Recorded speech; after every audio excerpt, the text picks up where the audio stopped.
This is a special presentation of the Ticats Audio Network. Coverage of the Canadian Football Hall of Fame classes of 2020 and 2021 induction ceremonies. What's going on, Hamilton? Welcome to the 2022 home opener edition of Tiger Cats Game Day on the Ticats Audio Network. I'm Courtney Stephen, as always, joined by my partner in crime, Mike Daly. Mike, this is a Hall of Fame game, not just the home opener, but they're inducting some of the greatest players and greatest builders in CFL history into the CFL Hall of Fame, where we're recording this here today. Do you think that energy, that legacy, that energy of just being, legendary, is that in the air? Is that going to motivate these guys tonight? Yeah, I think so. I think especially because when you look at it, for the Ticats specifically, with Coach O going in there, he's going to do a great job at just making it about Calgary, making it about that game. But every player in that locker room is saying, you know what, this is Coach O's legacy night. Like you said, it's his legendary night, so we have to win this for him. And there is that little bit more emphasis. You have some of the legends coming. They're going to be there. They're going to be watching. And you got to show out for those guys. So, yeah, I definitely think, with the home opener, which is already going to have the energy buzzing, right? And then Coach O going in, and then all the legends being here. I mean, it's going to be awesome. Quite the atmosphere at Tim Hortons Field. 6:30 kickoff.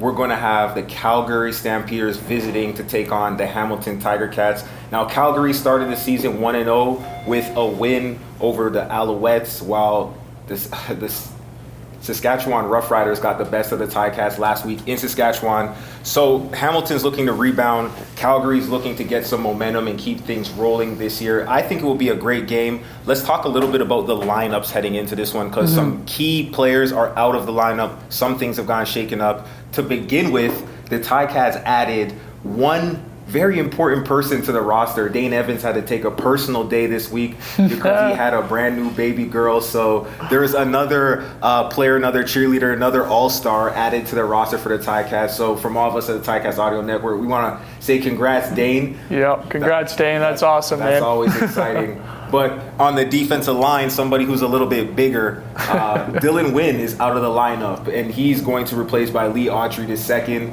Now, Lee is a guy who got some action last year, didn't really play in the first week, but he's expected to step in and fill some big shoes, because Dylan Wynn is one of those anchors on the inside of that Ticats D-line, a guy with great football IQ. He can understand where the run play is going. He works through that trash, all of the bodies in that front, and finds his nose to the ball very often. So what kind of impact does Lee need to have so that there's not a big drop-off with the absence of Dylan Wynn? Yeah, and that's tough. I mean, you'll never replace a guy like Dylan Wynn. You'll never get somebody off the street or Lee stepping in, being on a practice roster, being just from camp, whatever it might be. You'll never get someone to come in like Dylan Wynn, because for those that don't know, that can't see, Dylan Wynn messes up almost every run play that the offense has. He's just that disruptive. He's always active. He's always moving. You hear this high motor guy, well, whatever that next gear is for high motor, I'm telling you, that's what he's got. And so to try to go and replace that guy, replace the impact that guy can make, it's really tough. But Lee, last year he really came into his own. He's a young guy, big, strong, can really move some bodies around there. So they'll be just looking for him to do his job. Lee's just got to come in there, do his job.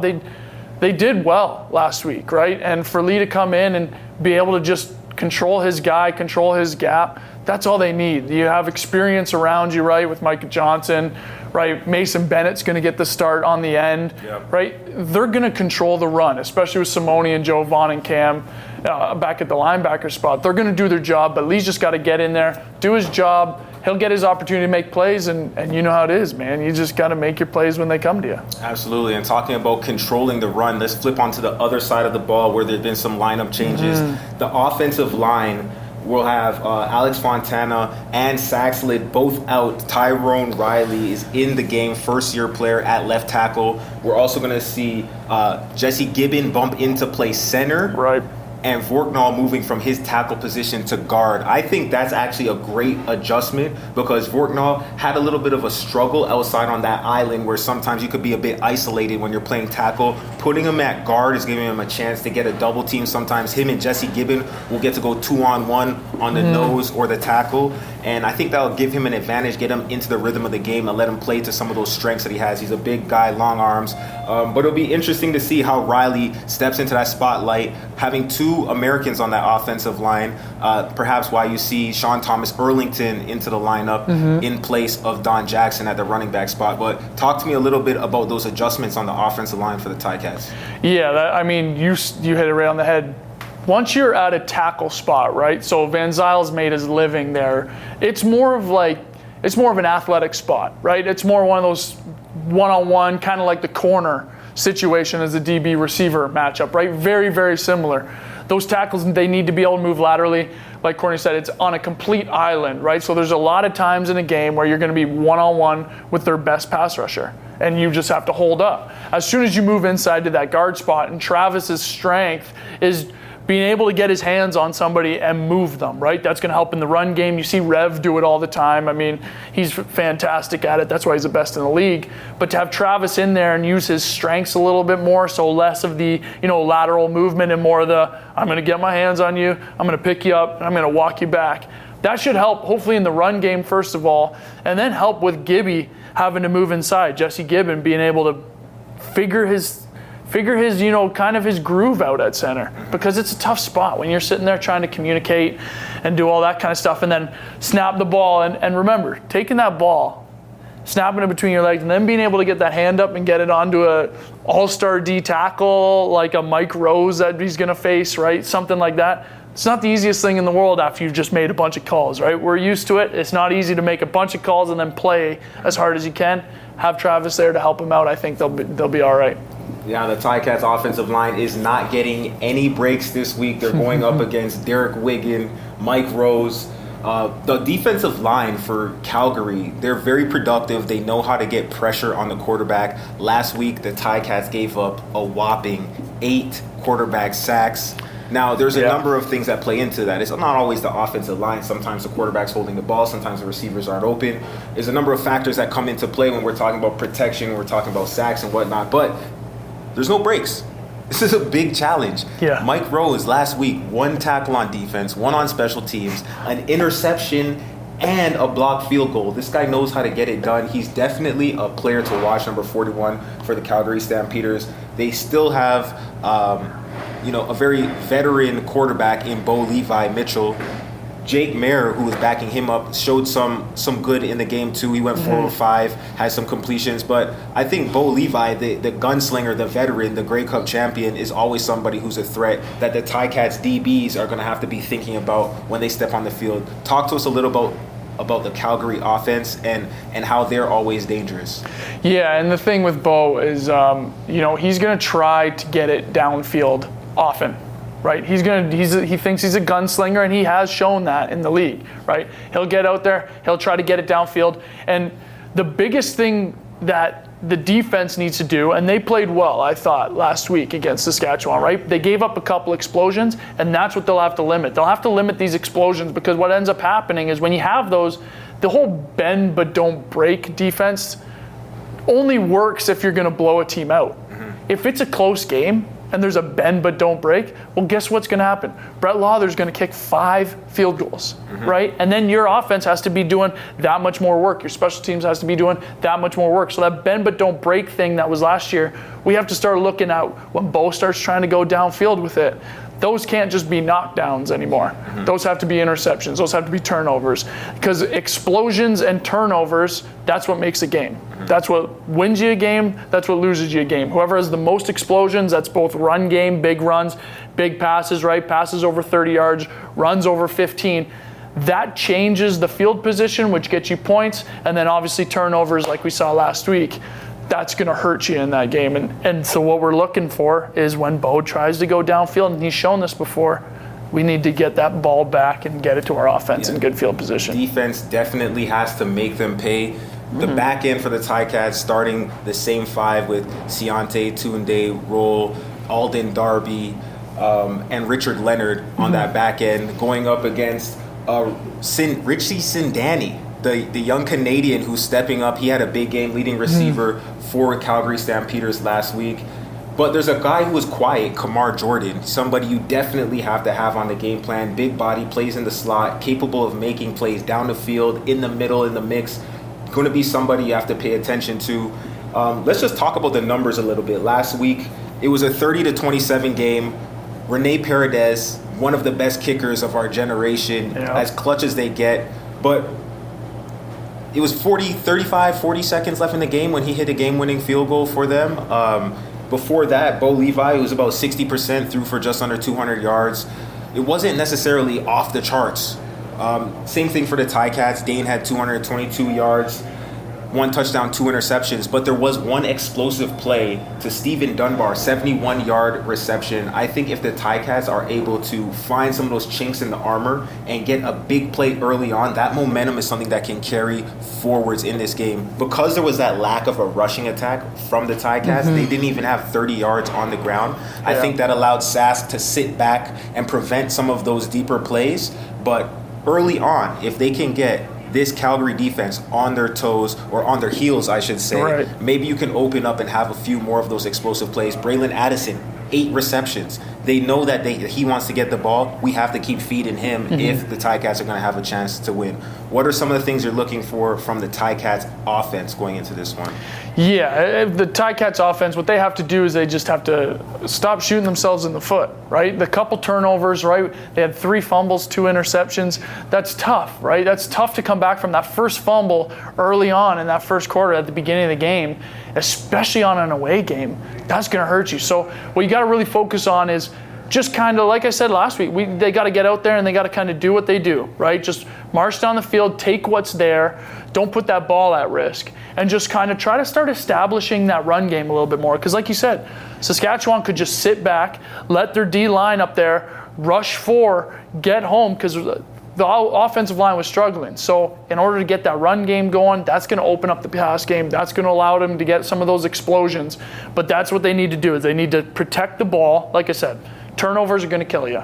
So you need to protect the ball. You need to do what you do. Just take what's available for you, right? You see it all the time in this league. That's what makes the quarterbacks great ones. That's what makes the offenses great ones, is just take what's available, right? Break a tackle or 2. That turns into explosion for you. That changes the field position for you. And then you get a little bit of rhythm. When you have something bad happen early on, like the Saskatchewan game, that's a little tougher to come back from. Right. So talking about some of the key players and key matchups in this one, somebody that I've got circled on that Calgary roster is Kadeem Carey. Yeah. He had 90 all-purpose yards, 2 touchdowns, 60 rushing on the ground. He also caught 30 receiving. So for the Ticats defense, they've been known for having the best rush D in the league in 2021. Last week, they gave up 75 yards on 24 attempts on the ground. So still up to their status quo from the previous season. But if you take out the 10 rushes from Cody Fajardo had 42 yards on the ground. They actually only gave up 33 yards on 14 rushes, which is just over 2 yards a carry, which is phenomenal. Right. I think this illuminates 2 things. One, they have what it takes to stop Kadeem Carey if they're paying attention to the run game and they want to shut that down. But 2, there's a need to stop the quarterback from escaping and getting yards with his feet on the ground, extending drives, extending plays, and then scrambling to get receivers more time to get open. So there's 2 things here. I think you need to focus on that battle between Kadeem Carey and the Canadian Sean Thomas Erlington. Which running back is going to have a bigger impact in the game, blocking, running, and receiving the ball? And then also, which team is going to be able to shut down that opposing running back as that triple threat? Are you able to blitz and confuse them in protections? Are you able to shut down those rush lanes? Are you able to identify that running back when he leaks out as that check down so the quarterback doesn't always have that escape valve? I think last week that was something the Ticats didn't do as well as they'd want to. This week, I know that they're going to have Kadeem Carey circled on that game plan. Yeah, and absolutely, you're right. Kadeem Carey is the kind of guy that makes that offense roll, right? Like we just said with the Ticats offense, it's no secret that football is, if you establish the run, and you are able to do that, it loosens up that defense. They now have to start adding people to the box. They have to now start playing a little bit more man on the back end, give these DBs more room to cover, right? As soon as that run is stopped, which I believe this Ticats defense will do again, and that's going to be a big emphasis point, is to stop Kadeem Carey. But then, like you also said, the other matchup I'm looking at is the Kamar Jordan, right? Kamar Jordan did have a quiet week 1, right? Not what we're used to seeing from him. But you look at film, and you look at how long he is, how fast he can get rolling, how quick he can get in and out of his breaks. He's kind of a complete receiver, right? And I would watch him on film, and I mean, he is the primary target almost every pass play. It's just if they're throwing it to him or not. And he makes some plays. So I think between Kadeem Carey and Kamar Jordan, that Ticats defense is going to have both of them circle and say, you know what, we got to stop these guys, make them dribble left-handed, right? Let these other guys kind of see if they can beat us, and then really slow these two down so that we can be able to, kind of stifle them like they tried to do against Sask, and I thought did well. Yeah, and Alden Darby will have that task going up against Kamar Jordan in the slot. Now, he moves around. He might be to the field side. You might see him lined up against Cam Kelly in that third receiver spot. But count on Calgary to get him the ball and get him the ball often. Another matchup, we alluded to it earlier, but Mike Rose versus both Jesse Gibbon and Travis Vorknall. I think that inside that guard center, going up against a D tackle like Mike Rose, who's somebody who's athletic, he's aggressive, high motor, he can hurt you in the pocket, he's going to chase you down to the sidelines. He's going to demand 57 plus 3, all 60 minutes. And in the CFL, anything can happen in those last 3 minutes. That's why they say it's 57 plus 3. You're going to have to strap on your hard hat, bring some extra Gatorade. They're going to demand every ounce of energy you got to stop this guy. I think he's at a point in his career, Mike Rose, where he wants to prove it to the league that he is everything that his teammates know he is. So that's going to be a great one to watch, especially given the trends heading into this one. He's coming off a big game. O-line looking for redemption. I think that's a great one to watch. So, Mike, talk to us a little bit about some of the key storylines that you're paying attention to in this one. What do you have your eye on? Yeah, and definitely, like I had talked about before, the field position battle.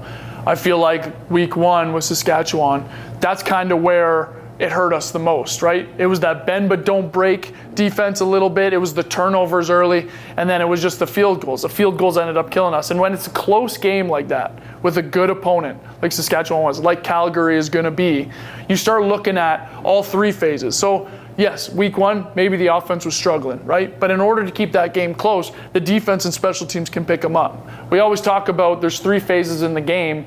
If you only win 1 phase, you're in for a really long night, right?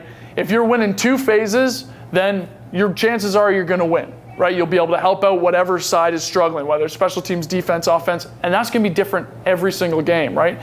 When you win all 3 phases, that's when you see those blowouts, right? Like the BC Edmonton game.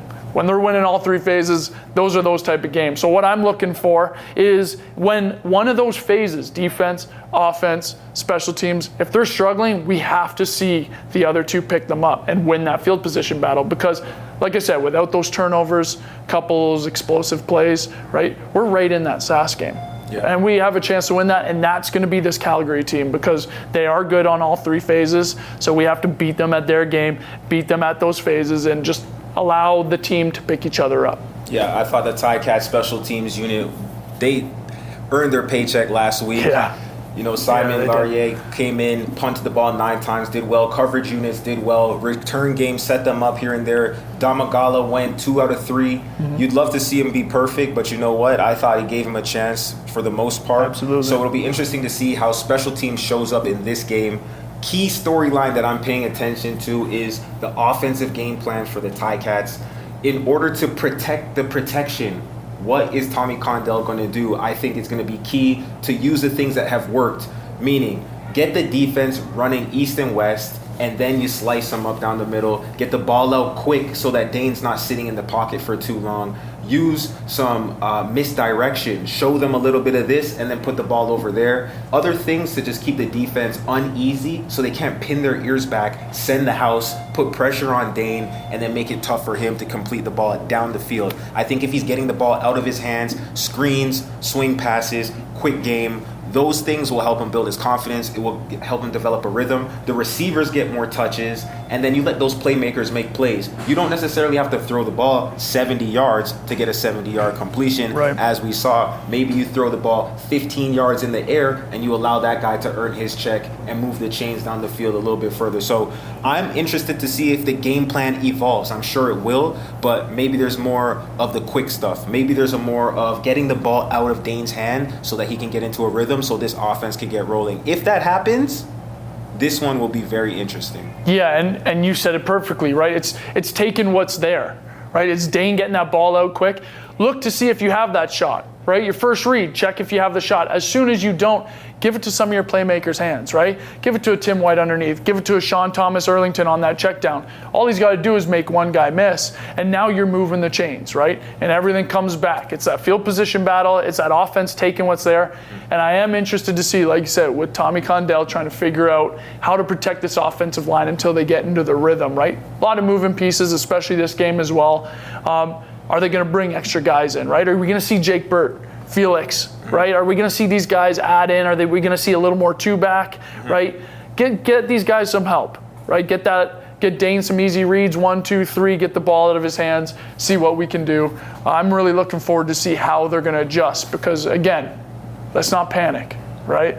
Let's not panic. It's nice and early. It's nice and early. And as we both know, what ends up happening in this is just what leads you to being able to stack some wins, stack some positive things on top of each other so that once we get down the road into the later parts of the season and into playoffs, you're gelling, you're rolling. The nice thing is a lot of people on this Ticats team are getting some reps early on. Oh, yeah. One guy I'm excited to see is Lawrence Woods. Returned one for a touchdown in the preseason.